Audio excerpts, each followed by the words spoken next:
It's Angela with Broadhead Memorial Public Library, back with our next episode of Have You Heard? I hope you all had a very happy and exciting 4th of July, and that you got to have some fun with family and friends.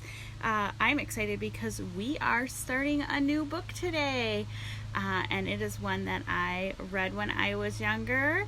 It is Robert O'Brien's Mrs. Frisby and the Rats of NIHM, and pictures are done by Zena Bernstein, and we want to thank Athenaeum Books for Young Readers for allowing us to share this story with you. So this is a book actually that a lot of people haven't heard of before, but it's one that my teacher read to me in 5th grade, so I wanted to share it with you this summer. So I'll read the quick description and then we'll get started. In the corner of the farmer's garden, inside a cozy cinder block, live Mrs. Frisby and her 4 children. Winter is nearly over, and it's time for the mouse family to travel to their summer home in the field. But Mrs. Frisby is worried. Her youngest son is too sick to be moved. When she asks the wise old owl for advice, he sends her to see the rats who live in the rose bush. How in the world can these rats help Mrs. Frisby and her family? It turns out that these are no ordinary rodents, though they have a surprising secret that has made them extra smart. And it will take every bit of their smarts, plus a helping paw from one brave little mouse, to save them all when the farmer calls the exterminator. All right, well, let's get started. Okay, the first chapter is called The Sickness of Timothy Frisby. Mrs. Frisby, the head of the family of field mice, lived in an underground house in the vegetable garden of a farmer named Mr. Fitzgibbon. It was a winter house, such as some field mice move to when food becomes too scarce, and the living too hard in the woods and the pastures. In the soft earth of the bean, potato, black-eyed pea, and asparagus patch, there is plenty of food left over for mice after the human crop has been gathered. Mrs. Frisby and her family were especially lucky in the house itself. It was a slightly damaged cinder block, the Howell kind, with 2 oval holes through it. It had somehow been abandoned in the garden during the summer and lay almost completely buried, with only a bit of one corner showing above the ground, which is how Mrs. Frisby had discovered it.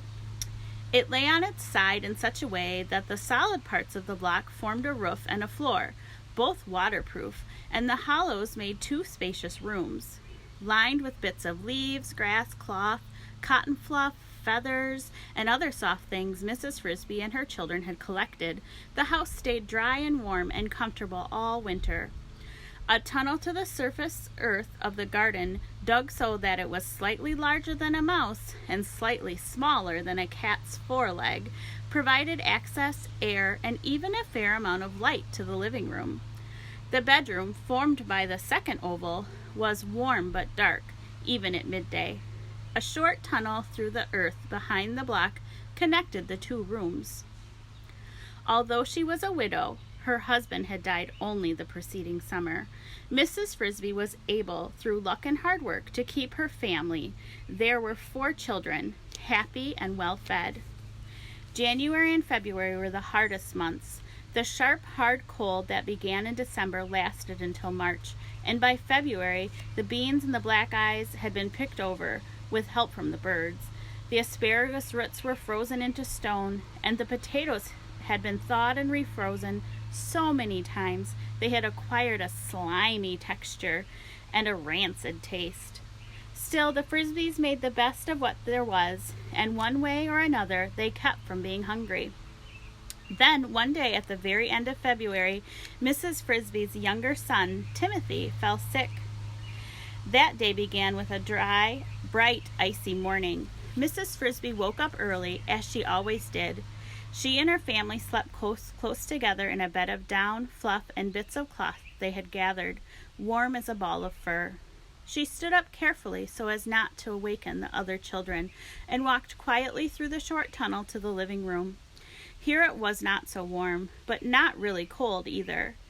She could see from the light filtering down the entrance tunnel that the sun was up and bright. She looked at the food in her pantry, a hollowed-out space lined with small stones in the earth behind the living room. There was plenty of food for breakfast and lunch, and dinner too, for that matter, but still the sight depressed her, for it was the same tiresome fare they had been eating every day, every meal, for the last month. She wished she knew where to find a bit of green lettuce, or a small egg, or a taste of cheese, or a corn muffin. There were eggs aplenty not far off in the hen house, but the hen and hen's eggs were far too big for a field mouse to cope with. And besides, between the garden and the hen house, there was a wide sward of shrubs and grass, some of it grown quite tall, cat territory. She climbed up the tunnel, emerging whiskers first, and looked around warily. The air was sharp, and there was a white frost thick on the ground and on the dead leaves at the edge of the woods across the garden patch. Mrs. Frisby set off over the gently furrowed earth, and when she reached the fence, she turned right, skirting the border of the forest, searching with her bright round eyes for a bit of carrot, a frozen parsnip, or something green. But there was nothing green at that time of year, only needles of pine trees and the leaves on holly, neither of which a mouse, or any other animal, for that matter, could eat. And then, straight in front of her, she did see something green. She had reached the far corner of the garden, and there, at the edge of the woods, where it met the fence, was a stump. In the stump there was a hole, and out of the hole protruded something that looked a little like a leaf. But it wasn't. Mrs. Frisby had no trouble at all going through the cattle wire fence, but she approached the hole cautiously. If the stump was hollow, as it seemed to be, there was no telling who or what might be living in it. A foot or so from the hole she stopped, stood still, and watched and listened. She could hear no sound, but from there she could see what the green was. It was, in fact, a yellowish-brownish green, a bit of a corn shuck. But what was a corn shuck doing here? The cornfield was a different part of the farm altogether, away beyond the pasture. Mrs. Frisby hopped closer and then carefully crept up the side of the stump and peered inside. When her eyes got used to the dark, she saw that she had found a treasure, a winter's supply of food, carefully stored and then, for some reason, forgotten or abandoned. But stored by whom? A raccoon, perhaps? Not very likely. So far from the stream, more likely a squirrel or a groundhog. She knew that both of these felt free to help themselves to the new corn each year, and that they were strong enough to carry ears away and store them. But whoever had done it, why had he then abandoned the store? And then she remembered.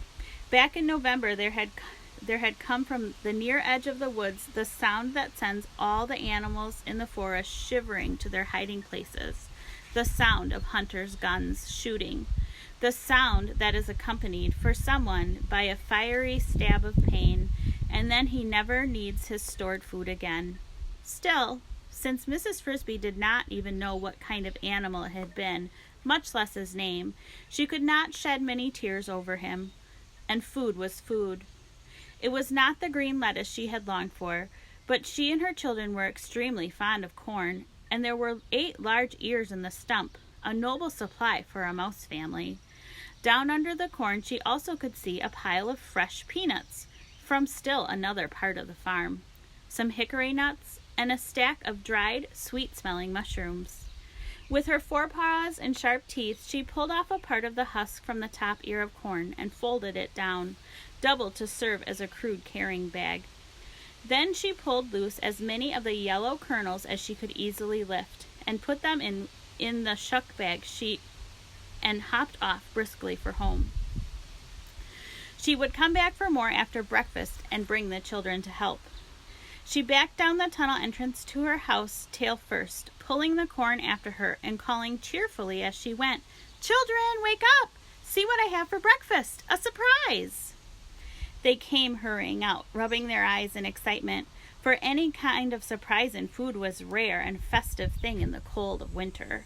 Teresa, the oldest, came first. Crowding close behind her was Martin, the biggest, a strong, quick mouse, dark-haired, and handsome like his poor father.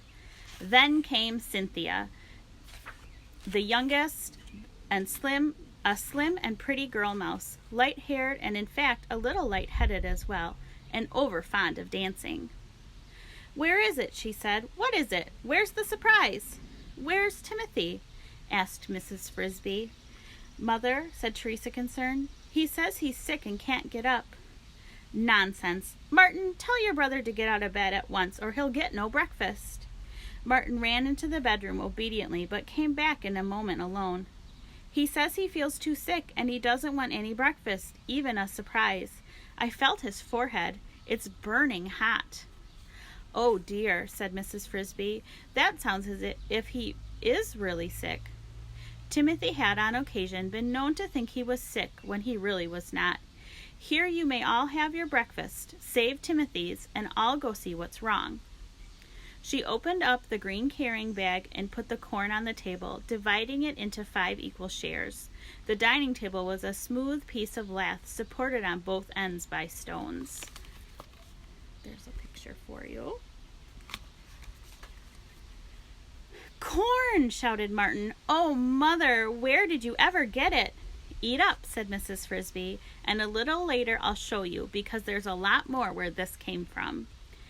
And then she disappeared into the little hallway that led to the bedroom.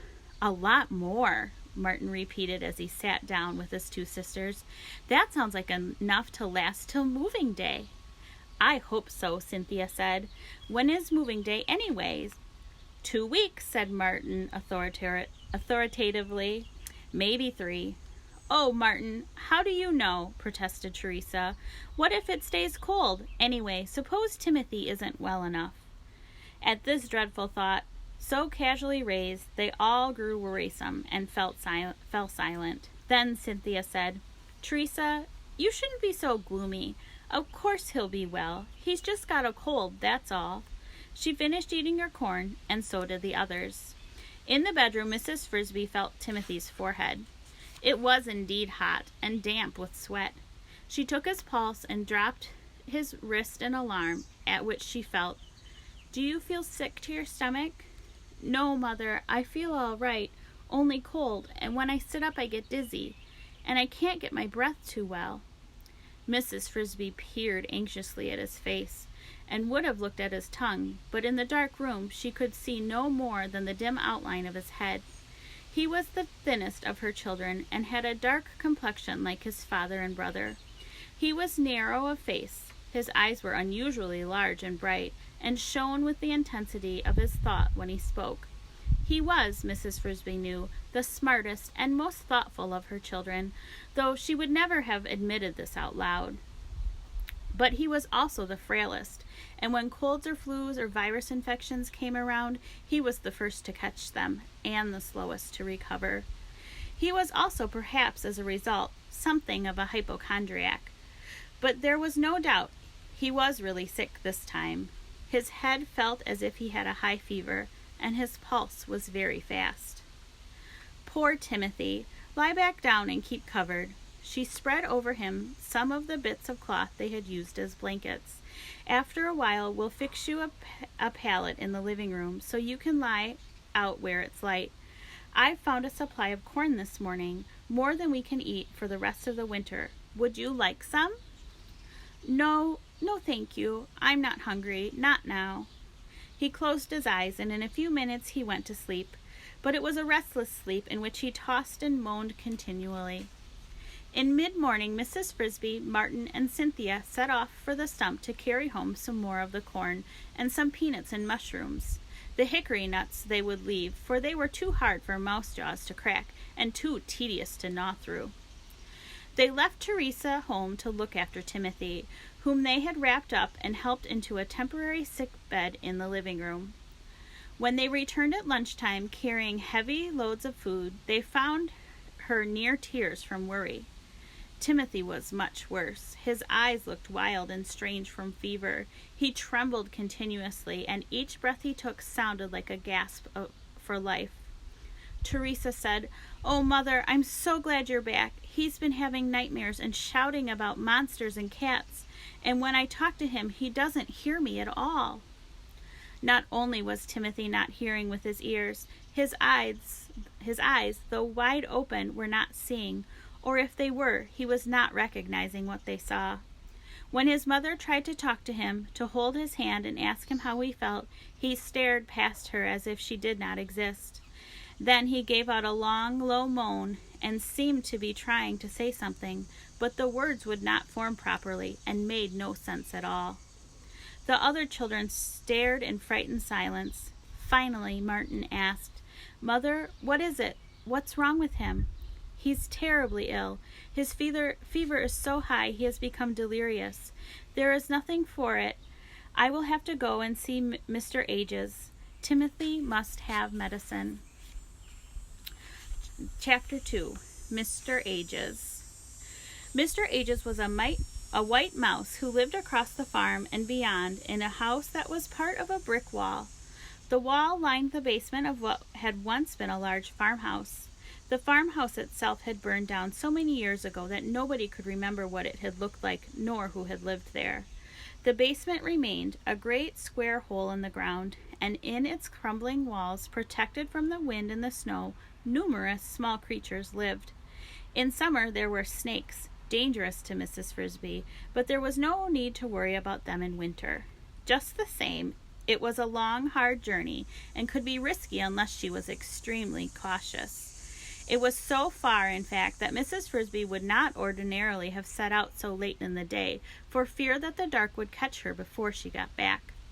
But Timothy obviously could not wait until the next day, so only 5 minutes after she had announced that she must go, she was gone. If she had been able to follow her nose, that is, to take the shortest route to where Mr. Ages lived, her journey would have been easy enough. But since that would have led her close to the farmhouse and the barn, and since the cat stalked those grounds relentlessly, she had to plot a much more roundabout way, circling the whole wide farmyard and sticking to the fringe of the woods. She loped along briskly, moving in the easy horse-like canter mice use when they are trying to cover ground. Her progress was almost completely noiseless. She chose her path where the earth was bare, or where grass grew, and she avoided dead leaves, which would rustle and crackle even under her small weight. Always she kept an eye out for hiding places, logs, roots, stones, things to scurry under if she should meet a larger animal who might be unfriendly. For though the cat was number one, there were other things in the woods that chased mice. And as she did all this, she worried about Timothy and hoped that Mr. Ages would know something that would help him. It was more than 2 hours later that she saw she was getting close to the brick wall where he lived. Though her husband had been a great friend of Mr. Ages and had visited him often, Mrs. Frisby herself had been there only once before, and that had been in the summer. Still, she remembered the place clearly. It was an odd sort of clearing in the woods. Long ago, when the old house had been lived in, before it had burned, there must have been a wide lawn around it. Over the years, this clearing had grown over with a strange mix of high, rank grass, tall weeds, berries, and wildflowers. In the summer, it was a wild and beautiful place, bright with blooms and full of the smell of blackberry blossoms and purple clover. There were harsher plants as well, spiked jimson weeds and poisonous dark pokeberries, and bees droning everywhere. But in winter it had a bleak and almost ghostly look, for the blossoms and the green leaves were gone, and only the dry skeletons of the weeds stood, hung with stalks and seeds and pods that rattled in the wind. It was from these seeds and others, and from the flowers and roots beneath them, that Mr. Ages made the draughts of powders that could sometimes save the sick from dying. The time she had been here before, that was for Timothy too, when he was only a baby, scarcely bigger than a marble. He had wandered while playing with the other children, a little way from them, and had been bitten or stung by something poisonous. They did not know what. When the others found him, he lay curled in a ball, paralyzed, scarcely able to breathe. That time her husband, Mr. Frisby, had been alive, and between them, taking turns, they managed to carry Timothy to Mr. Ages's house. It was a sad and frightening journey, and when they arrived, they had been afraid he might already be dead. Mr. Ages looked at him, examined his tongue, felt his pulse, and found a small red lump near his neck. "Spider," he said. Not a black widow, but bad enough." He had forced a few drops of milky liquid into Timothy's mouth and held him upright so that it could trickle down his throat, for Timothy could not swallow. In a few minutes his small muscles had unlocked, and he was able to move his arms and legs. "He'll be all right," said Mr. Ages, "but weak for a few hours." The trip back home had been a happy one, and the other children were wide-eyed with joy to see Timothy alive. Yet Mrs. Frisby thought that this had been the beginning of his frailness. From that time on he tended to stumble a little when he walked, especially when he was tired. He never grew as big or as vigorous as his brother Martin, but he thought a great deal more, and in that he resembled his father. Now she reached Mr. Ages's house. A hole in the brick wall where one end of heavy floor beam had once rested. It was about 2 feet below the top of the wall, and one reached it by climbing down a sort of rough stairway of broken brick ends. She knocked on his door made of a piece of shingle. "Oh, let him be home, please," she thought, but he was not. There was no answer, so she sat down to wait on a narrow ledge of brick in front of his door. Half an hour passed, the sun sinking lower in the west all the time, before she heard a slight scratching noise up above, and there he came, carrying a cloth sack bulging with some kind of lumpy material. His fur was a soft gray-white, and so glossy he seemed almost to glow. Mrs. Frisby had heard that Mr. Ages was not truly a white mouse. That is, he had not been born with white fur, but had turned white from old age. Whether this was so or not, she did not know. Certainly, he seemed very old and very wise, yet he walked nimbly enough. "Oh, Mr. Ages, I'm so glad you've come," she said. "I don't suppose you remember me, Mrs. Frisby?" "Of course I remember you, and I was sad to hear about poor Mr. Frisby. How was your young son, Timothy, was it?" "It's about him I've come to see you. He's taken terribly sick." "Has he? I was afraid he might turn out to be not as strong as the others. I hoped you might be able to help him." "That may be. Come in, please, so I can put down this sack." Mr. Ages's house, somewhat larger than a shoebox, but about the same shape, resembled the house of a hermit. It was bare of furniture, except for a bit of bedding in one corner, a stool made of a piece of brick, and another piece of brick worn smooth for use as a pestle on which he ground his medicines. Along one entire wall, arranged neatly in small piles, stood the raw materials he had collected: roots, seeds, dried leaves, pods, strips of bark, and shriveled mushrooms. To this row he now added the contents of his sack. It held a number of small plants, all of them the same kind, with stringy roots and dark, veined green leaves that looked like mint. "Pipsissewa," said Mr. Ages, "botanically, Chimphilia umbellata. It stays green all winter and makes a very useful spring tonic. Most people only use the leaves, but I have found the roots even more effective." He arranged the plants in an orderly pile. "But that's not what you're here for. What's wrong with young Timothy?" "He has a very high fever. He's delirious. I don't know what to do." "How high?" "So high that he feels burning hot to the touch, runs with perspiration, and yet he shivers with cold at the same time." "Keep him wrapped up in a blanket." "I do." "And his pulse?" "So fast that you cannot tell one heartbeat from the next." "His tongue?" "It's so coated that it looks purple." "How does he breathe?" "He breathes very rapidly, and the air rasps in his chest," he said. "At first he could not get his breath." "But does he cough?" "No."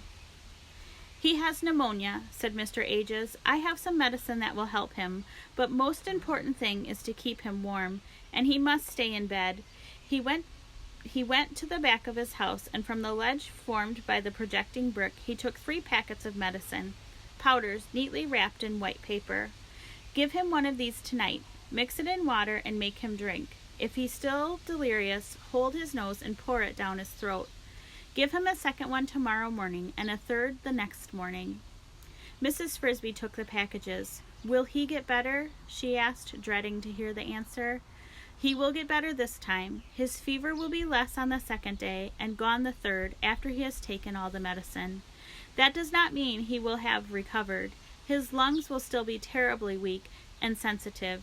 If he gets the least bit of cold or breathes cold air, even a breath or two, the pneumonia will surely come back worse than before. And the 2nd time he may not recover. This will be true for at least 3 weeks, and more likely a month. And after that? Even after that he should be careful, though we may hope that by then the weather will be warmer. By now the sun was getting low in the west, settling into the high mountains beyond the woods. Mrs. Frisby thanked Mr. Ages and set out for home as quickly as she could go.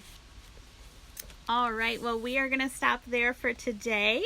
If you are participating in our summer reading program, you can go ahead and write down 25 minutes, and I'll be back tomorrow with more Mrs. Frisby and the Rats of NIM. All right, have a good day.